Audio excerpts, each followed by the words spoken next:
నా హృదయము నిండా నీ వాక్యము నింపవా. నేను చేసిన పాపం వల్ల నా కుటుంబం శాపం పాలైపోయిందయ్యా. నేను చేసిన పాపం వల్ల నా భర్త శాపం పాలైపోయాడయ్యా.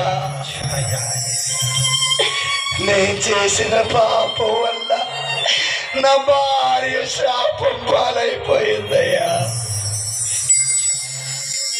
నేను చేసిన పాపం వల్ల నా కుటుంబం అంతా యేసయ్యా. అయ్యా, యూదా ఇస్కరియోతులాగా నా పాపము నాకు శాపంగా మారిందయ్యా.